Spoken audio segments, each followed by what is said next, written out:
সাজ্জাদ সাহেবকে জিজ্ঞেস করতে ইচ্ছে করে যে আমি সামান্য একটা ইউনিয়ন যুবদলের সভাপতি, এটাই কি আমার অপরাধ যার জন্য আমাকে এলএলপি সেচ স্কিমটা দেওয়া হবে না বা দেওয়া হয় নাই অদ্যাবধি পর্যন্ত, এবং আপনি নিজে আওয়ামী লীগের এজেন্ডা বাস্তবায়ন করার জন্য নিজে সকল কার্য সম্পাদন করেছেন, একটার পর একটা প্রতিবন্ধকতা তৈরি করেছেন,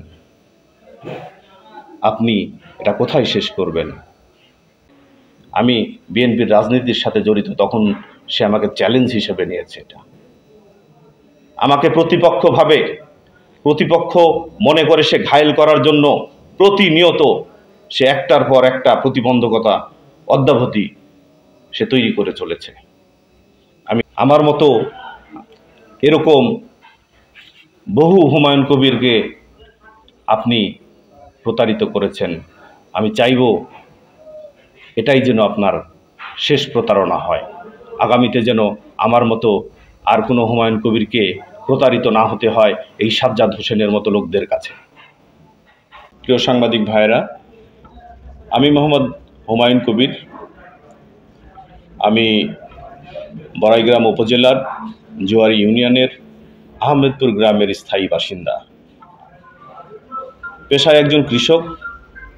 এছাড়াও আমি হৈবতপুর স্কুল অ্যান্ড কলেজের শিক্ষক। আমি বড়াইগ্রাম উপজেলার 2020 সালে বিএডিসিতে এলএলপি সেচ স্কিমের জন্য আবেদন করি। সেই সময় আমি বড়াইগ্রাম উপজেলা বিআরডিপির সভাপতি ছিলাম।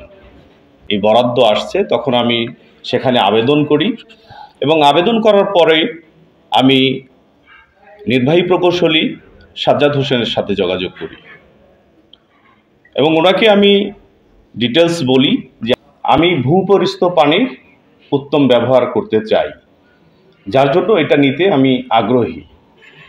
উনি তখন আমাকে বলে যে হুমায়ুন সাহেব, আমরা এটা আপনাকে দেব, কিন্তু আমাদের আনঅফিসিয়ালি অনেক খরচ আছে। এই খরচগুলো আপনি এখন কিভাবে আমাদেরকে দেবেন আর কিভাবে আপনি এটা নেবেন, সেটা একটা ব্যাপার আছে। আমি তখন বলি যে আপনি নিঃসংকোচে নির্দ্বিধায় খুলে বলুন, আমার এই প্রকল্পটা আমার দরকার, আমি এখানে তো একাই আছি, আর তো কেউ নেই, আপনি আপনার মতো আপনি খোলামেলা বলেন। সেই পর্যায়ে উনি আমাকে বলে যে এই প্রকল্পটা যদি আপনাকে আমরা ছাড় করতে যাই তাহলে আমাদেরকে 2 লক্ষ টাকা দিতে হবে। আমি তখন ওনাকে বলি যে 2 লক্ষ না, আমি আপনাকে 1 লক্ষ টাকা দেব। তখন উনি বলে যে তাহলে তো সম্ভব নয়। তাৎক্ষণিক তখন আমি বলি যে ঠিক আছে, আমি এখন 50,000 টাকা দিব, আপনাকে 10 দিন পরে বাকি 50,000 টাকা দিব, আর কাজ শেষ হওয়ার পরে তখন আমি আপনাকে, আমার এই কথায় রাজি হয়ে যায় এবং পরবর্তীতে আমি ওনার সাথে যোগাযোগ করে ওনাকে 50,000 টাকা দেই। 10 দিনের মাথায় যেহেতু তাকে টাকা দিতে হবে, তখন আমি ওনার সাথে যোগাযোগ করে বলি যে আমি তো এখন একটু ক্রাইসিসের মধ্যে দিয়ে যাচ্ছি, আপনাকে টাকাটা আমি কয়েকদিন পরে দেই। উনি সেখানে দ্বিমত পোষণ করে যে তাহলে তো এটা সম্ভব নয়। আমি বললাম যে আমার বিশ্বাস না হলে আপনি হসপিটালে আসুন, দেখুন যে আমি মিথ্যা বলছি না সত্য বলছি, আমার আব্বার আমি অপারেশন করিয়েছি। আমাকে বলেন যে এখন আপনি সুবিধা নিতে চাচ্ছেন, আমাকে টাকা দিতে চাচ্ছেন না। আমি বললাম আপনাকে অবশ্যই টাকা দেব, কেন দেব না। যাই হোক, একটা পর্যায়ে তখন উনি আমার উপর একটু বিরক্তি প্রকাশ করেন, তখন সেখান থেকে আমি চলে আসি। পরবর্তী সময়ে উনি আমাকে বিভিন্নভাবে হয়রানির করে চলেছে অদ্যাবধি। আমি ওনার কাছে গেলে তখন উনি বিভিন্ন নিয়ম দাঁড় করিয়ে দিচ্ছে, এখানে জমির সমস্যা, এখানে আপনার পাশে অমুক অভিযোগকারী আছে, কিন্তু বাস্তবতাটা হচ্ছে যে উনি একটা এজেন্ডা বাস্তবায়ন করার জন্য উনি কারো দ্বারা বায়াসড হয়ে এবং নিজে অতি উৎসাহী হয়ে আমাকে এটা আর দিবে না এরকম একটা জায়গায় উনি পৌঁছে যায় এবং ফুললি ডিটারমাইন্ড হয়ে যায়। সেই জায়গা থেকে উনি আমার এগেনস্টে হাফিজ নামে একজনকে দিয়ে অভিযোগ করায় এবং হাফিজের সাথে যখন আমার মিউচুয়াল এগ্রিমেন্ট হয়ে যায় তখন ওনার গেম প্ল্যান সেখানে শেষ হয়ে যায়। পরবর্তীতে উনি ওনার সাজানো ওনার নিজস্ব লোক আপনার মামদুদ হোসেনকে নিয়ে আসে। এই মামদুদ হোসেনকে নিয়ে আসার কারণ হলো মামদুদ হোসেনের সাথে তার একটা গভীর সম্পর্ক আছে।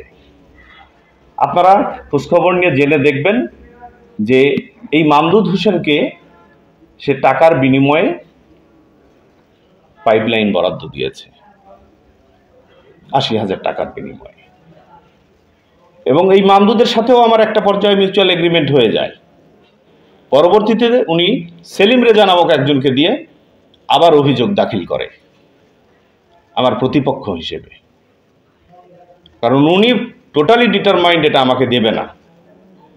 এই কৃষি খাতকে ধ্বংস করার জন্য এদের একটা সিন্ডিকেট আছে, যে সিন্ডিকেট এই নাটোর জেলাব্যাপী কাজ করছে। আর এই সিন্ডিকেট ইনাদের দ্বারা এত গভীরভাবে পরিচালিত হচ্ছে যে আমাদের মতো সাধারণ লোক এই বলয় থেকে বের হয়ে আসতে পারছে না। আমি ২০২০ সালে আবেদন করেছি, যেখানে সার্ভেয়ার এসে বলছে যে এখানে পর্যাপ্ত পরিমাণে জমি আছে, আমার যেখানে লাগবে ১০০ বিঘা সেখানে আমার ১৭৫ বিঘা জমি আছে। আমার উপসহকারী কৃষি কর্মকর্তা এসে বলছে এখানে পর্যাপ্ত জমি আছে, দেওয়া যাবে। আমার ইউনো মহোদয়, এসিল্যান্ড মহোদয় সরজমিনে এসে বলছে যে এখানে দিতে কোনো বাধা নেই। তারপরে উনি প্রতিনিয়ত সে আওয়ামী লীগের দোসর এবং আওয়ামী লীগের দোসরদের সাথে করে নিয়ে সে এই অপকর্মগুলো প্রতিনিয়ত করে চলেছে অদ্যাবধি। মিঠু এবং মকবুল নামক যুবলীগের দুজন ছেলেকে সে প্রতিনিয়ত বিভিন্ন কাজে ব্যবহার করে থাকে।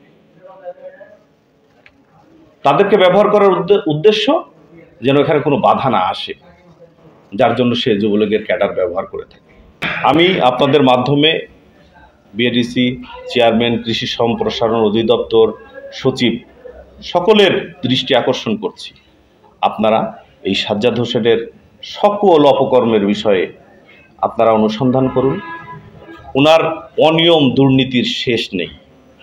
উনি নাটোর সদর থানার বরাদ্দ আমার বড়াইগ্রাম উপজেলায় দিয়েছেন।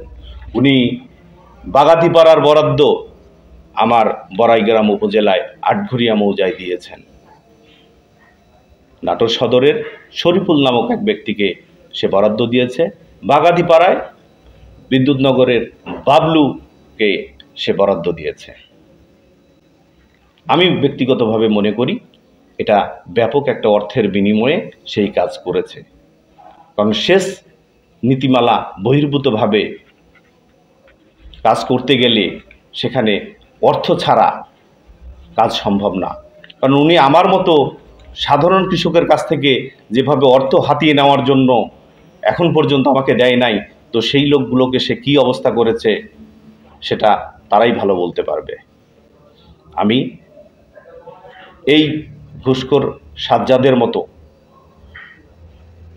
এবং এর সাথে যে আওয়ামী দোসর যারা আছে সকলের আমি বিচার চাই, যে তাদের জন্য অদ্যাবধি এখন পর্যন্ত আমাদের যে ক্ষতি হতে চলেছে, আমি এই বাংলার মাটিতে এদের বিচার চাই। আমি হুমায়ুন কবির রান্টু যখন উনি পরিচয় পেয়েছে যে আমি একজন যুবদল নেতা, এটার প্রতিকার চাই। তার এগেনস্টে দৃষ্টান্তমূলক ব্যবস্থা গ্রহণ করা হোক, যাতে সাধারণ কৃষকরা এখান থেকে মুক্তি পায়, দেশ মুক্তি পায়, কৃষকরা মুক্তি পায়। কারণ কৃষক বাঁচলে দেশ বাঁচবে, আর দেশ বাঁচলে এই দেশের জনগণ বাঁচবে।